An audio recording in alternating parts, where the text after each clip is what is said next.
Hey everybody, this is Millie in the City for DC Nightlife, and I am here with coach, mentor, author, and youth advocate, Archie Beslow. How are you, sir? Phenomenal. I'm great. Oh my goodness. Now I read somewhere, because I've got to put this on here, guys. He is the unsung mentor of the DMV. Oh, Did you know that?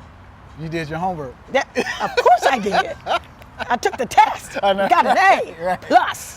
Right. You're the unsung mentor of the DMV. What an Yes. honor. What a thing to say about you. Yes. I think that's amazing. I feel like that's where I know you from. I just couldn't figure your face out, so I'm excited. Archie Beslow is the founder and the CEO of Coach to Mentor. Tell us about your organization. So basically, my organization is it's to help young people. You know, the title Coach to Mentor came because when my sons were growing up, there were a lot of coaches doing bad things to our kids. Right. So actually, the title was given to me to kind of like influence guys to do right by our young men and young women. So that's how it came about. And with that, I've been a very successful youth coach. Yeah. Yes. You know, now I'm a high school see. coach. Yes. And I just love kids. I love kids because I know that that's God's seeds. The kids are God's seeds. God sees, yes. And what we do is we give kids just a little bit of attention, but we focus all our other attention on adults. And I think we need to True. start reversing that cycle, and because parents are always wondering why their kids are not successful. Because you think you're putting the time into the young men and young ladies, Yeah. but you're really not. Right. And that shows when they get older. That's why a lot of kids, when they get to a certain age, they rebel. When they get 18, they like, Guilty. right, I can't wait to get away from mom and Can't dad. wait to get away. Because I at wanna that go point, back. I want, right. I want to know, go back. Right, Mom, Dad, I'm ready. Right. I'm just saying. Yeah. And also at the age of 16 and beyond, kids start finding themselves because the parents didn't allow them to create themselves. The parents was creating Yeah. their kids Yeah. without even kind of doing like follow-ups. Am I doing a good job by you, son? Am I doing a good job by you, dear? I don't ask You know, that. people don't. They don't. I'm going to do it. ask that. Soon as we finish, I'm going to call on the phone. Checks and balances. And so I love that. that's how you open up dialogue with your children. I love that. Now, what I'm going to do now is if somebody says, oh, do you love your children? I'm like, they are God's seed, Lord, thank you. Real talk. I Real got talk. you. So I'm going to follow up with the next question. It's kind of what you were saying, but why do you make this your passion to educate, inspire, and empower the youth? Why is it just such a passion? The passion to me, because like I always say, there's a lack of consistency. And I really, so I have a problem, and I'm a real talk, I have a problem with mainstream media. Oh, we talked about Because, that. right, because we always talking about our youth when something happens. But there's nothing in place to consistently have our kids to actually go to on a regular basis to hear the positive dialogues. Right. And to even actually let our young people talk to their peers themselves. They don't do that, do they? They don't do it. Okay. You know, and some people may say, well, we do it, but you just don't. Okay, well, let the world know where it's happening at. Stop telling us People what you're are afraid, doing, yeah. and it's not out in the forefront for people to, to actually be a part of. So I my love that. consistency is I'm going to continue to love kids. Okay. I'm going to continue to talk to adults. Okay. I'm not going to sugarcoat my conversations. I saw that. You I feel saw me? that, And I yes. know that real talk, I really feel like that God put me on this earth to be a mentor to many and to try to Absolutely. save as many families as I can possibly save. I love that because, and I also want to say thank you. I said, I don't know if you saw it, but I said thank you for being on our show, Connect the ma'am. City. Yes, ma'am. We were talking about black on black crime. Yes. Our youth are still dying. You said you've got a lot of feedback from that show. I did.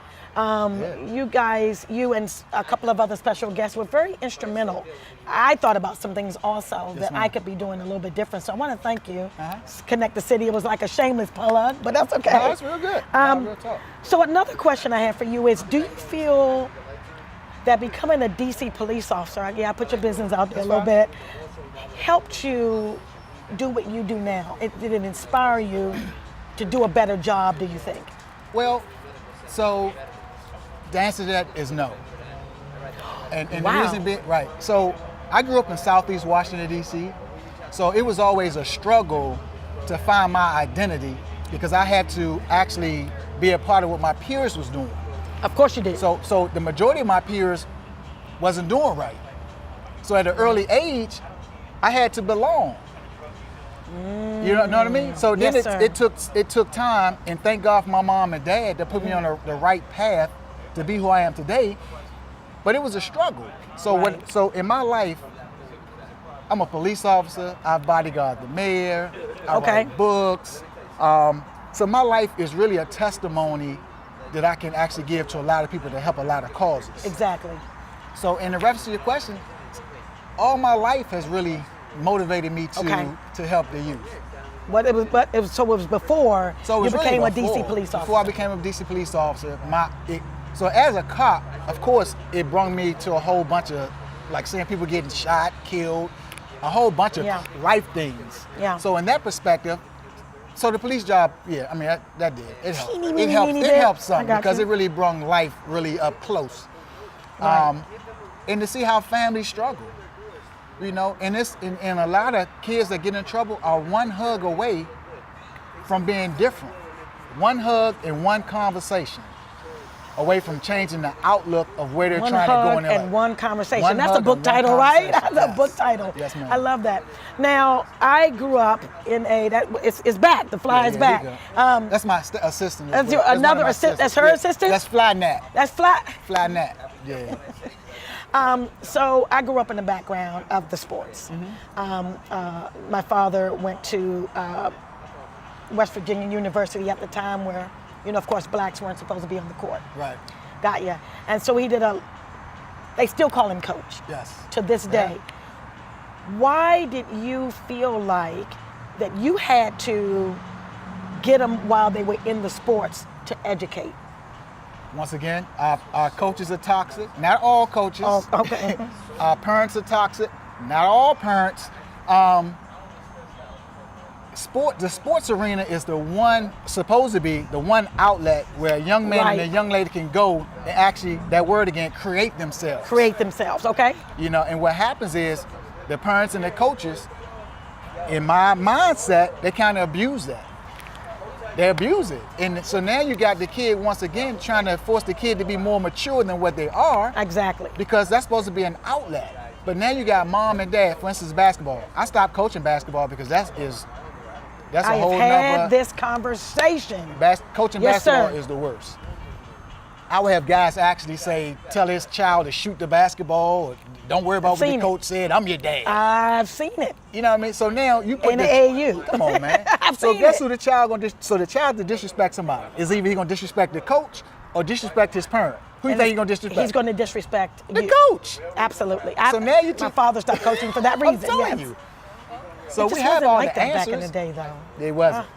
I stopped watching basketball. I'm a Right. Georgetown fan, yes. There you go. But I stopped watching it because it's not like it was when my brothers did the Kennel League Yeah. and the Midnight Leagues. Yeah. We could talk about It that was all love. day. It was love It back was then. all love. They were friends and Yep. everything was fine. fine. It was entertainment and people enjoyed that outing. Now all the outings are like business. And we're talking kids like the age of 5. You got some dads got the kids doing like 100 push-ups and he 5. For what? And the father can't do 2 push-ups. But he get mad at the kid. I see it all the time. I can't do 2. I'm Okay, gonna we go won't back. go there. So you got a father telling his son he better clean up his room, but the father car junkie. The father never cleaned his car, go to work, suit Right. and tie ain't straight, but he trying to make his son do Right. something that he ain't even doing. Right. Let's make it make sense. Right. So something else I had for you, you inspire. Yes, ma'am. You do all of the things for the youth and you're an advocate. Why write a book? And I've got these books here, so I'm glad I have them. I've got The Mentor That Inspires, and I also have The Parent, The Coach, and The Mentor. Why write a book? So I never in my life thought that I would be an author, ever. Right. So, But once again, see how There you good go. you look There on you the go. front. It's the green. There you I go. got There you. I really believe, really, truly, I'm a spiritual dude, and I think God really put it on my heart to write a book. Because there are things in my book, even to this day, that I will go back and read, and I'll say, wow. So when you start saying wow to your own stuff, you know it's coming from somewhere else. Yes, sir. And I totally accept that. And the reason for writing these books, and I'm hoping that people will actually, a lot of people are secretive. No one wants to be told anything. Oh, yes. So I'm hoping somebody will slickly get my book and go in a corner somewhere and be like, Oh, and I then, love it. you know what I mean? Oh, And then yes, I take know it as exactly their what you mean, own sir. And then implement it to their kids. I love that. I love that. Yes, yes, yes. I love that. Now, a few more things, and I know you're such a busy man, so I thank you for coming out. Ma'am. We all have options. I have options. You have options. Everybody has options in the world. Yes. But on your website, and what you have been saying is, it is not an option. You already know I'm going with this. Yeah. It is not an option to mentor. Why do you say that? Because our kids, it's not an option because our kids don't have but so many options. So, and I say Amen. mentoring is not an option, it's mandatory because at some point in life, we have to mandate Right. things for our kids. We have to. We have to. It's no options. part-time. It's not if I'm having a bad day at work, Okay. I don't have time for you right now. No, you got to always Exactly. put that time in with your kids. I love that. I love that. So I was on your website again. That's what I do. And they said real talk. Yes, ma'am. So I thought we would play a little teeny weeny game. I see. Real talk with Coach Archie. There you Is that go. okay? Always, yeah. All right. So we're going to talk about some things. I'm going to give you 7 scenarios. You do either or. Okay. And I'm going to say it louder because there's somebody in the audience that I think should hear this. Gotcha. You ready? Washington Redskins or Dallas Cowboys? Redskins all day. Head to the Redskins. Okay. All day. Watch the Redskins. I did that for somebody. I won't say his name. We won't shout him out. We won't shout him out. Okay? So I'm going to get real deep on you. Yes, ma'am. Are you ready? Let's do it. Peppermill or Seat Pleasant? I got you. I love them both.